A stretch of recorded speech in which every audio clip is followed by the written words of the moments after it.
falando em saúde, tem que ser com profissionais que são referência no nosso país e uma instituição, uma empresa que também preza por muita qualidade. Eu vou direto lá para o Hospital Central, justamente no consultório do Dr. Paulo Gondim. Ô doutor, boa tarde. O assunto para hoje é pedra de vesícula. É isso mesmo? Pedra de vesícula é o mesmo que colelitíase, é isso, é?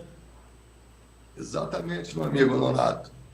Boa tarde para você, boa tarde aos seus telespectadores. Desculpe um pouquinho a voz, que eu estou um pouquinho afônico, mas vamos falar aí sobre pedra na vesícula, sobre colelitíase, né? A colelitíase é formada na vesícula biliar, que é um órgão de armazenamento de bile que ele fica abaixo do fígado. E essas pedras acontecem quando você tem um excesso de colesterol que junta com cálcio e forma essas pedras. E as pessoas que são portadoras dessas pedras na vesícula são mulheres, né? O padrão são mulheres obesas na faixa etária de 40 anos e que já tenham tido filhos. Isso não significa que não tenhamos em homens também. E temos também até em crianças portadoras de doenças chamadas hemolíticas, que são doenças que as hemácias são quebradas, elas são mortas muito cedo, que é o caso de anemia falciforme, que as hemácias têm a forma diferente do normal, e na esferocitose também. Então, mas o padrão é mulheres obesas com 40 anos de idade e que já tenham tido mais do que 2 filhos. Doutor, foi muito esclarecedora essa introdução do senhor aqui com o nosso bate-papo. Então ficou muito evidente que está todo mundo muito suscetível, né, a ser acometido com a pedra de vesícula. Eu queria aprofundar um pouco mais sobre tratamentos, mas antes disso, tão importante quanto o tratamento, eu acho que talvez mais importante, é o que o indivíduo pode fazer no seu dia a dia para evitar pelo menos um pouco, para estar menos vulnerável a esse tipo de problema. O que ele tem que fazer é o que todos nós devemos fazer para diversas doenças cardíacas e também para a doença da vesícula biliar. Então, controlar o peso, evitar comidas pesadas, comidas gordurosas, né, que é muito frequente na nossa região, porque até os nossos peixes são muito gordurosos. E também fazer exercício físico. Então, basicamente, é controle de peso e diminuir a ingesta de carboidratos e comidas gordurosas. Pode-se dizer que esse problema ele é silencioso, doutor? Porque eu já ouvi muitos casos de pessoas que aparentemente não tinham nada e que de um segundo para o outro é necessário fazer uma intervenção cirúrgica. Como é que as pessoas podem identificar que já estão tendo esse tipo de problema? Os sintomas, assim, eles aparecem quando já está com pedra na vesícula, a pessoa come uma refeição copiosa e daí a 30 minutos, a 1 hora, ele sente uma cólica, uma dor, que é uma dor ao lado direito, debaixo do arco costal, da última costela, e ela pode vir para o centro, em direção ao estômago, ou ir para as costas. E também acompanhada de vômitos e náuseas e vômitos. E com a evolução da doença, o paciente pode apresentar icterícia, que nada mais é do que aquela coloração amarela nos olhos, como se fosse hepatite. Então, quando a pessoa apresenta esses sintomas, ela tem que procurar um médico. O diagnóstico é feito de forma muito fácil, muito tranquila, que é com o uso da ultrassonografia. A ultrassonografia é o melhor exame. Às vezes as pessoas me perguntam, seria melhor fazer tomografia? Não, absolutamente. Não. A tomografia é falho para fazer o diagnóstico de pedra da vesícula. O melhor diagnóstico é o ultrassonográfico. Doutor, a questão agora do tratamento, o clínico, evidentemente, mas nem todo o procedimento precisa ser cirúrgico para resolver o problema da pedra de vesícula, é uma das questões, e um pouco mais além. Fala-se muito nos remédios naturais, digamos assim. E o mais conhecido, e até leva o nome aqui, né, é o chá de quebra-pedras. Isso realmente tem a sua eficiência? Eu queria que o senhor falasse um pouco. Deixa eu lhe falar. O tratamento da pedra na vesícula é o tratamento cirúrgico. nós não temos um outro tratamento.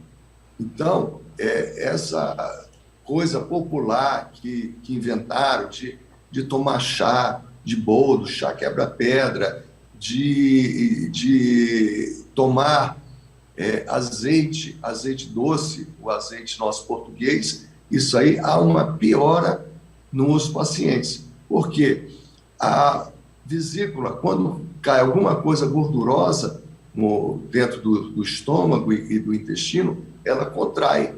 Quando ela tem a função de armazenamento de bile, e essa função dela é para digerir as gorduras, então ela contrai.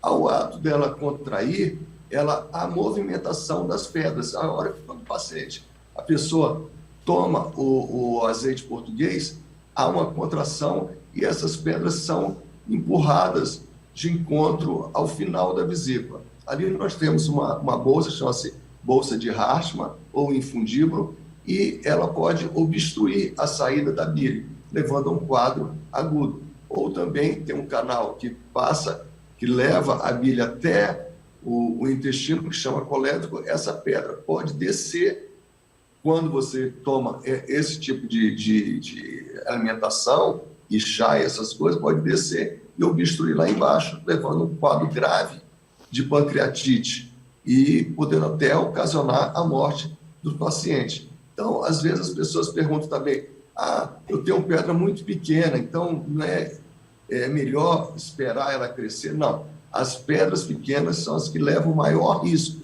As pedras pequenas são as que são empurradas por força da colecistoquinina, que é um hormônio. Então, quando ela contrai a vesícula, a pedra desce e obstrui lá embaixo. Então, hoje, após o diagnóstico, o paciente deverá procurar um médico para fazer a sua cirurgia e ficar curado. O que a gente viu nos anos 80 é que existiam umas máquinas que se propunham a quebrar as pedras. Essas máquinas eram as máquinas israelenses e vieram para os grandes hospitais do país, que foi o Hospital Albert Einstein e o Sírio-Libanês, e com aqueles grandes industriais de São Paulo que não queriam fazer cirurgia, eram submetidos a esse procedimento. Que acontecia que essas pedras desciam para esse canal colédoco e obstruíam lá embaixo uma região que chama papila, levando o paciente a ter pancreatite. Então, essas máquinas foram vendidas como sucata porque não deu certo, houveram mortes, esses pacientes tiveram graves pancreatite. Então, o tratamento definitivo da colelitíase da pedra na vesícula é cirúrgico. Doutor, algumas pessoas estão até perguntando exatamente agora, enquanto nós estamos no ar aqui, comer semente de tomate, entre outras sementes, tem alguma correlação? Pode provocar pedra na vesícula? Isso aí também são falácias? Não, isso é falácia. Isso se diz, as pessoas estão confundindo um pouco, né, com o credo popular. Isso é falado mais na questão de apendicite, que é uma boa questão para a gente falar no outro programa, porque não existe isso de semente de nenhuma fruta da semente ocasionar pedra na vesícula e nem também de dar apendicite. Doutor, uma questão então que preocupa muito a sociedade, principalmente nós aqui da região amazônica, eu não sei, tem alguns fenômenos que até dão comprovação, porque temos tantas pessoas acometidas ao câncer. Tem alguma correlação? Há um desdobramento? Eu queria entender o que tem o câncer de vesícula de ligação com a pedra de vesícula e quais as complicações que podem ser ocasionadas. Bom, muito pertinente sua pergunta.